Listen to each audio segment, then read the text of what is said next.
Agora a gente vai dar início aos vídeos que contemplam o treinamento do nosso sistema de gerenciamento de mão de obra, Paytask, tá? O ambiente de vocês, as importações de todas as informações que vocês nos enviaram já estão prontas para que vocês utilizem. Eu vou passar por todos os itens agora do sistema, um a um, com bastante calma, para que vocês possam entender todas as funcionalidades a que se propõe realmente o Paytask, certo? Eu vou passar pelas abas aqui uma a uma, arquivos, funcionários, parte de movimentação, relatórios, vídeos, e vou estar tentando levar o máximo de informações práticas para que vocês possam realmente estar agregando valor com a aquisição do Paytask aí na obra, ok? Também fico à frente dessa parte de treinamentos, tá? Tive contato com vocês também na época das vendas, então vocês já estão bem familiarizados comigo. E é isso, vamos lá, vamos começar. Eu vou fazer aqui aba por aba, certo? De acordo com os inputs do sistema, de acordo com as ferramentas que necessitam serem operadas. O sistema ele tem uma metodologia que é o quê? Sempre eu tenho que ter informações pré-cadastradas para que eu possa realizar outras atividades. Como assim? Vocês vão ver aqui, por exemplo, um item chamado unidades de serviço. As unidades de serviço nada mais são do que as tipologias, fazem parte das tipologias da obra. Por exemplo, uma torre. Uma torre, as unidades de serviço seriam... Uma torre não, desculpa, uma obra com torres. As tipologias seriam, por exemplo, torre 1, torre 2, torre 3, ou seja, essas são as unidades macro de serviço. Depois dessas unidades macro de serviço, que aqui eu chamei de torres, eu tenho os meus locais de serviço. O que seriam os meus locais de serviço? São os locais dentro dessa minha torre. Então, por exemplo, eu posso dizer aqui que são os meus pavimentos. Torre 1, aí eu vou e crio dentro da minha torre 1 os locais de serviço dela, que são, aqui no caso, pavimento 1 até pavimento 20, 30, enfim, dependendo da tipologia da sua obra. Por que isso? Porque, como eu falei anteriormente, eu preciso ter essas informações pré-cadastradas no sistema para poder dizer exatamente onde estão acontecendo todas as atividades da minha obra. Quando eu vou lançar as minhas tarefas de orçamento dentro do sistema, eu já digo de onde elas são. Eu digo se elas são da torre 1, da torre 2, da torre 3. Vocês vão ver lá na frente que quando eu for fazer um desmembramento, por exemplo, de uma atividade, ou seja, eu tenho uma atividade com valor cheio, eu quero somente usar uma parte, desmembrar uma parte para utilizar, eu vou ter que dizer aonde eu estou usando esse desmembramento. Então eu preciso ter pré-cadastrado todas essas unidades, esses locais de serviço, tá?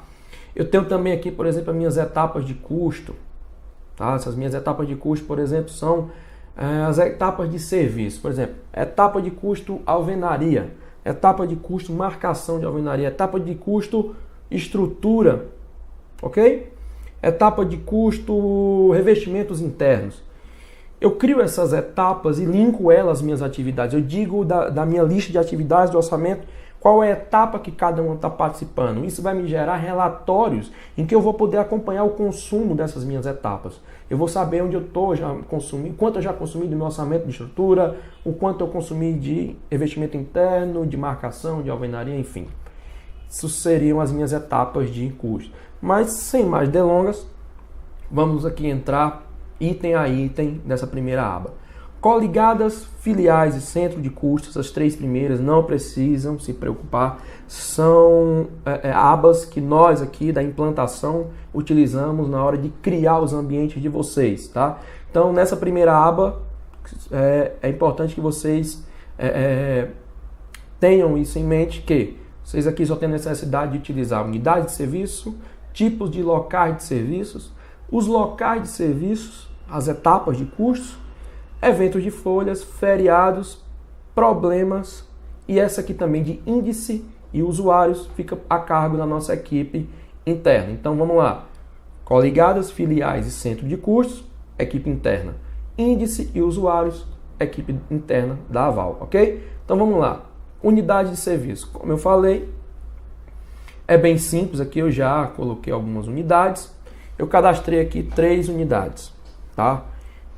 Como esse é um ambiente de teste que a gente vai estar fazendo esse treinamento, não é o ambiente de vocês, até mesmo para não, vamos dizer assim, sujar o ambiente que foi recém-criado, a gente tem esse ambiente no qual a gente dá o treinamento, tá? E eu criei um ambiente de teste no qual foi que eu fiz? Eu criei uma obra de uma torre só, chamei aqui de torre teste, e disse que ela tem 10 pavimentos, ou seja, meus locais de serviço são 10 pavimentos. Vocês estão vendo aqui então a minha criação da unidade. Aqui, por exemplo, eu criei torre, área comum. E comecem já desde esse primeiro momento a acostumar com essa funcionalidade de criação de novos itens. Tudo que for ser criado dentro do Paytest, tudo que for novo dentro do Paytest, vocês vão observar que existe sempre essa caixinha azul escura aqui, ó, no canto superior direito da tela, no qual você, clicando nela, você sempre vai estar criando algo. Algumas vai ter o nome direto, como tem aqui criar unidade, outras vai ter uma caixinha com o nome ações. Vocês vão ver que à medida do treinamento eu vou estar sempre utilizando essas caixinhas, vocês vão se familiarizar com isso. Então aqui eu cliquei diretamente em criar unidade. Eu poderia criar aqui, por exemplo, eu criei área comum. Vamos então supor que eu criasse aqui uma torre 02, então está aqui T02. Posso colocar já, eu tenho que definir quem é o responsável pela medição das funções dentro dessa torre. Isso aqui vem do cadastro de funcionário. Então, quando eu cadastro os funcionários, essas são informações que a gente coletou com vocês anteriormente. A gente faz o cadastro de funcionários e define quais são as hierarquias de cada um. Quem vai fazer medição, quem vai liberar verba adicional, vocês vão se familiarizar também com esse nome. Quem vai liberar verba adicional, quem vai solicitar a aprovação do pagamento, quem vai liberar esse pagamento para que ele possa ser efetivamente pago. Então a gente pega essas informações com vocês na hora da criação dos dados e com certeza o ambiente de vocês já está criado dessa forma, ok? Vou selecionar aqui como se fosse eu, um usuário de teste, o nome está aqui, torre 2, ok? Criei minha unidade. Pronto, eu criei torre 2, só para vocês verem como é simples a criação. Eu tenho aqui a função de adição, também já vão logo se acostumando sempre com esse ícone aqui, tudo de adição do que já tem cadastrado no sistema, vocês vão ver que é essa caixinha com essa canetinha aqui que disponibiliza essa edição, ok? Então vamos olhar aqui. Isso seria a nossa criação de unidades, tá? Unidades, como eu disse, unidades macro da tipologia da minha obra. Segundo passo seria meus locais de serviço. Pesquisar aqui, ó. Como eu disse para vocês, eu criei esse ambiente com 10 pavimentos. Ah, Joaquim, mas você esqueceu de passar pelo tipo de locais. Não, fiz de propósito, vou voltar a ele. Eu tenho aqui minhas 10 unidades, né, que foram locadas dentro do meu sistema, dentro da minha unidade torre teste. Outra coisa, todos esses campos aqui em cima que aparecem sempre são filtros, ó. Vamos lá. Aqui, como eu criei as 4 unidades, eu vou selecionar somente uma torre teste, ó, e vou dar um pesquisar. Então eu fiz aqui o pesquisar. Olha só. Tá vendo, ó? Eu pesquisei somente os 10 itens da minha torre. Perfeito? Pesquisei aqui, então só apareceu as minhas unidades daquela torre. Tranquilo? A criação do local também, mesma coisa, caixinha azul, canto direito superior. Eu crio aqui um outro local, vamos supor aqui que eu vou criar 11º pavimento. Então, PAV 11 aqui. Vamos supor que seja aqui o meu código. Quantidade, eu posso selecionar aqui que seja, sei lá, 100 metros quadrados o meu pavimento. Vamos estar aqui maior, 100 metros quadrados seria só um apartamento, 400 metros quadrados. O nome, pavimento 11. Seleciono aqui minha unidade. Vamos estar aqui na nossa unidade torre 2 para não sujar outra. Tipo de local está como genérico. Agora eu vou voltar lá e mostrar para vocês o que seria esse tipo de local. Criei, ó. Então se eu pesquisar aqui agora minha unidade torre 2, ó. Tá vendo? Eu só tenho um pavimento, que foi o que eu criei agora para a torre 2. essa é a parte de locais. O tipo de local de serviço, eu tenho aqui somente um que é um tipo de local genérico. O que seria esse tipo de local de serviço? Olha só, algumas empresas utilizam esse tipo de local, outras não, tá? Mas para que foi criado esse item? Tipo de local de serviço é para que eu possa, por exemplo, dizer que é um lugar externo, dizer que é um lugar interno, dizer, por exemplo, que é a minha área de calçadas, ou seja, minha pavimentação externa, ou seja, é definir o tipo de local em que eu estou trabalhando, se é área comum ou se é área privada, tá entendendo? Esses seriam os tipos de locais. Eu não criei aqui, a gente colocou como genérico e associou todos a esse tipo de local. Mas, por exemplo, eu poderia ser área comum, vamos assim, áreas comuns, escrevi errado aqui,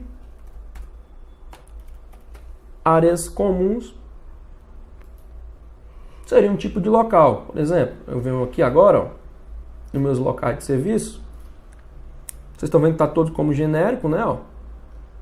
Vamos supor que o meu canteiro de obra seja uma área comum.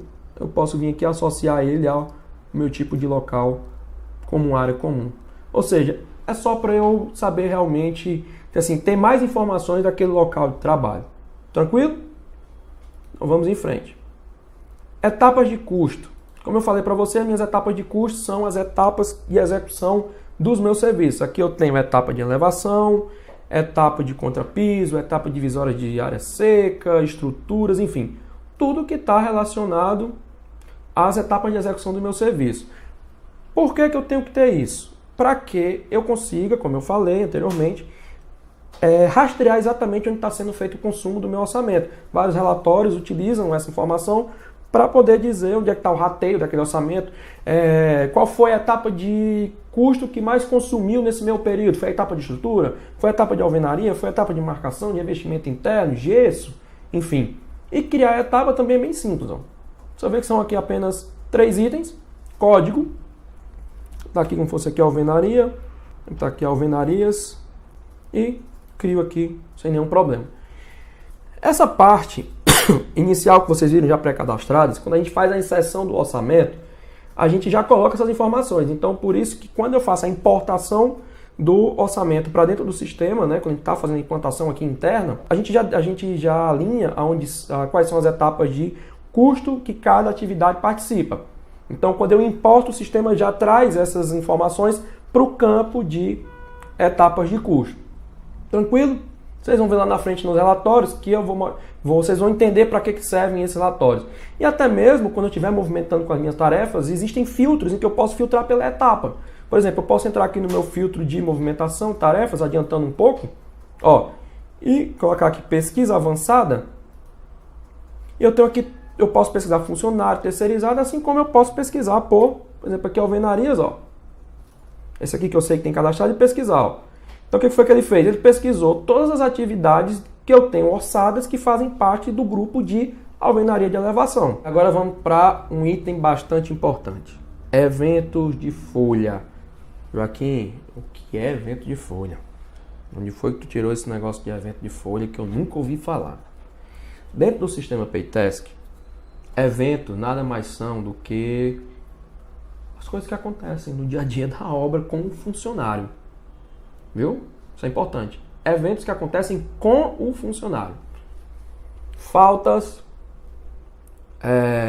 atestado, hora extra 50%, hora extra 100%, coisas que o DP entende perfeitamente. Por que que existe essa função dentro do sistema? Porque é simples. Quando eu faço o cadastro de funcionários, eu coloco o funcionário dizendo qual a função dele, qual o salário dele, tá? Então, na hora de fechar a minha folha de pagamento, a gente não está gerando a folha de pagamento. Então, na hora do fechamento da minha folha, esses itens que geralmente o meu almoxarifado está ali do lado da minha sala técnica me passa, eu preciso lançar essas informações para poder mandar para o meu DP fazer o pagamento final, tá? Então, o que é que acontece? Eu tenho que fazer esses pré-cadastros antes. Porque lá em medição, a gente vai estar lá fazendo a medição e quando a gente estiver finalizando essa medição, a gente vai lançar os eventos de cada funcionário. Quantas faltas ele teve, quantas horas extra, enfim. Porque o sistema ele vai calcular em cima do que ele produziu naquele período de medição, descontos ou proventos relacionados aos eventos que ele teve durante aquele período. Vamos supor que ele tenha faltas. Faltas, elas são descontos, mas são descontos sobre o salário do funcionário. Hora extra são horas calculadas a mais como proventos em cima do salário do funcionário. Então eu preciso estar lançando isso para quê? Para aumentar ou diminuir o valor final da produtividade, da produção dele. Eu vou entrar aqui para vocês entenderem como é que funciona. Eventos de folha.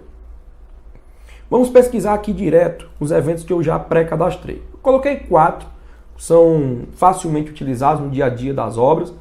Criei aqui um código para cada um. Disse que eles são calculados sobre hora, ou seja, não é sobre valor, é sobre hora. E coloquei os nomes deles. Aqui no caso botei hora extra 50%, hora extra 100%, falta e descanso remunerado. Agora vocês vão entender o que significa esses eventos. Por exemplo, eu vou entrar aqui nesse que eu já criei aqui, ó, de hora extra 100%. Pronto. Hora extra 100%. Eu entrei aqui na aba de edição dessa hora. Vou voltar aqui rapidinho só para a gente ver aqui novamente. Ó. Hora extra 100%, né? A caixinha lá, ó, com a canetinha, vamos entrar. Isso aqui são os itens que eu tenho que preencher para essa minha hora extra 100%. O que seria essa hora extra 100%? É uma hora completa. Não é meia hora, é uma hora completa. Então, vamos agora definir os parâmetros desse evento. Esse evento é sobre a hora ou sobre o valor? É sobre a hora. Por quê? Porque é um cálculo sobre a hora trabalhada do meu funcionário. Ok? Beleza. É um provento ou é um desconto? Se é hora extra, é um provento. Selecionei aqui provento. Esse provento, ele é sobre produção ou ele é sobre a hora do funcionário? O que significa isso?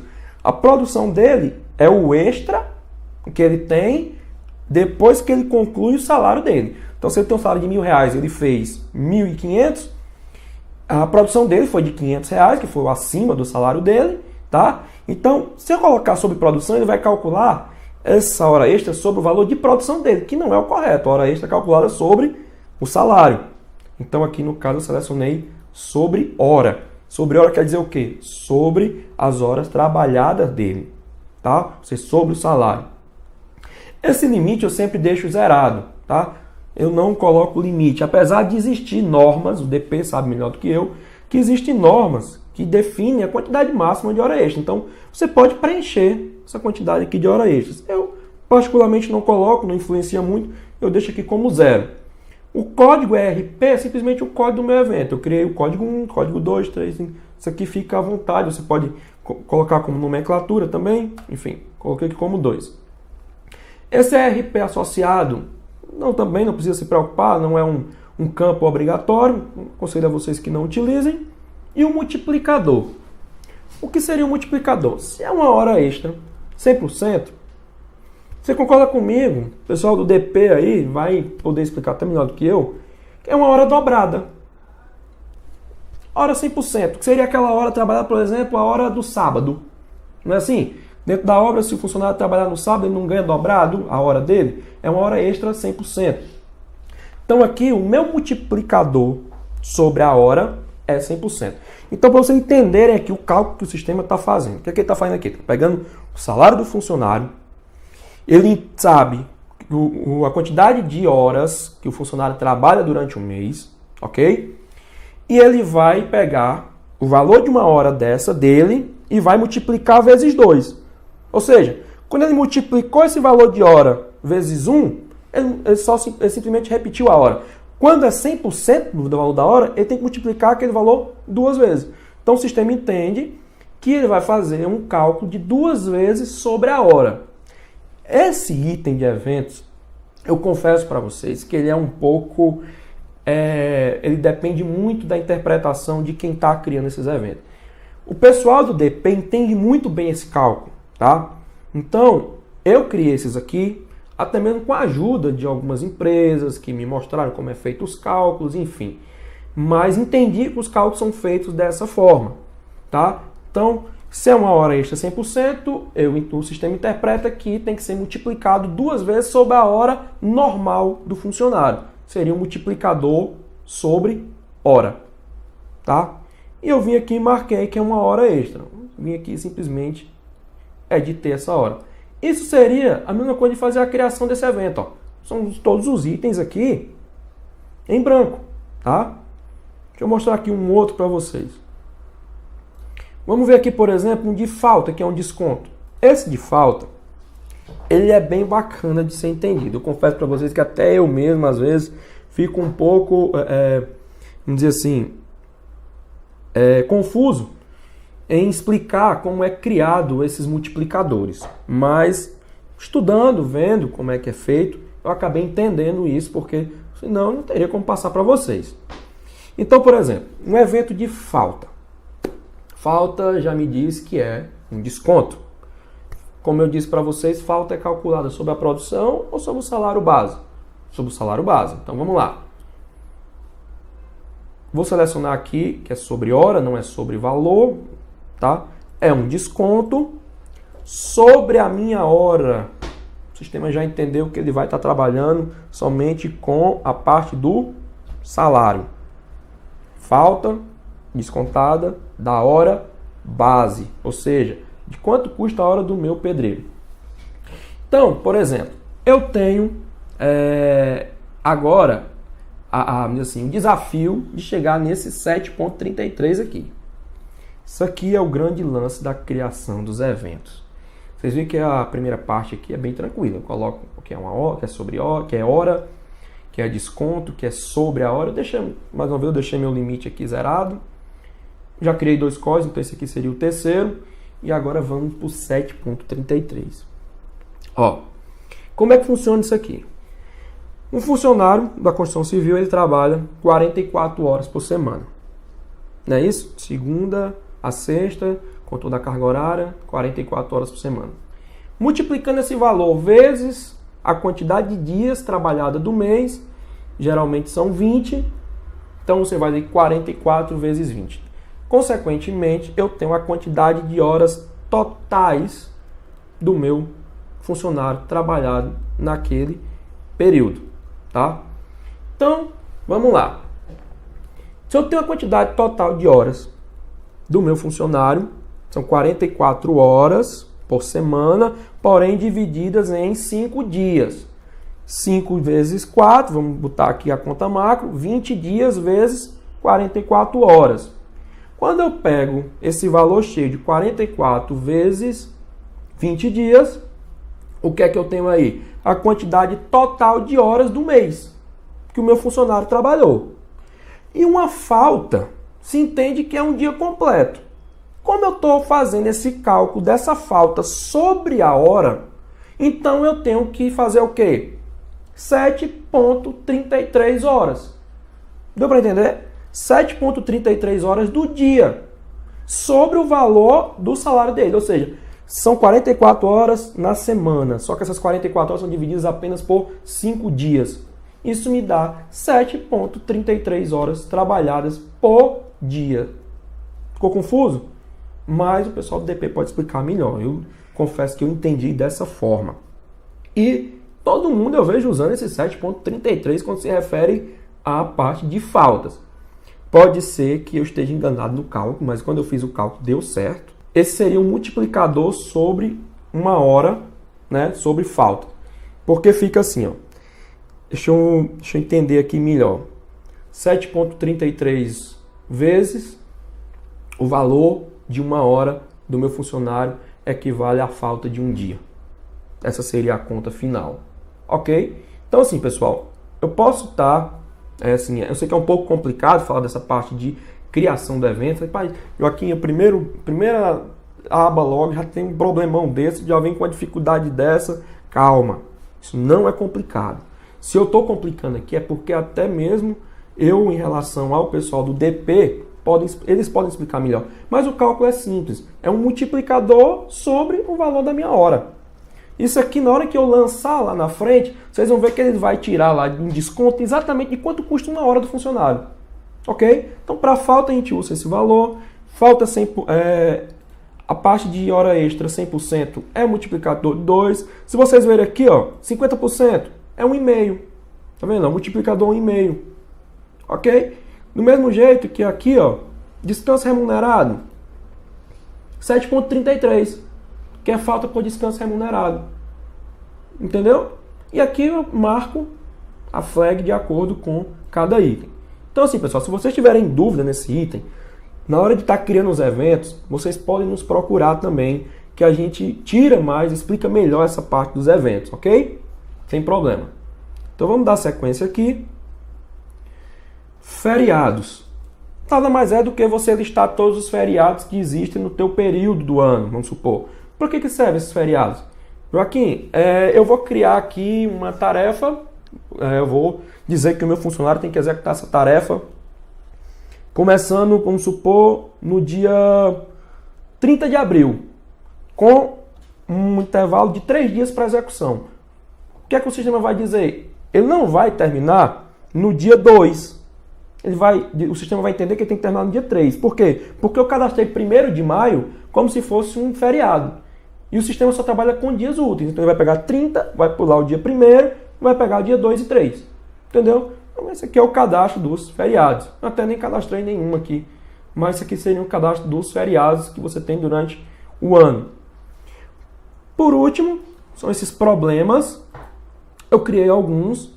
Porque é o seguinte, você faz aqui cadastro de possíveis problemas que possam acontecer durante a tua obra.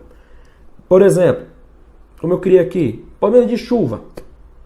Para que serve, Joaquim? Criar esses problemas? Eu não estou entendendo. Vocês vão ver lá na aba de movimentação, medição, eu posso vincular um problema à minha tarefa. Eu posso dizer que aconteceu um problema com aquela tarefa. Porém, não é só simplesmente eu chegar lá e digitar. Eu tenho que estar com esse problema já pré-cadastrado. Eu cadastrei esse de chuva, tá? Para vocês verem como é que é a utilização dele lá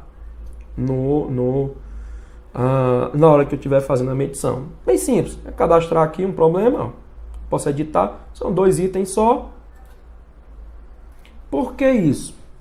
Existem relatórios em que eu posso estar verificando um histórico de problemas que aconteceram com as minhas tarefas. Então eu posso ver aqui, por exemplo, essas minhas tarefas aqui desse período tiveram atrasos.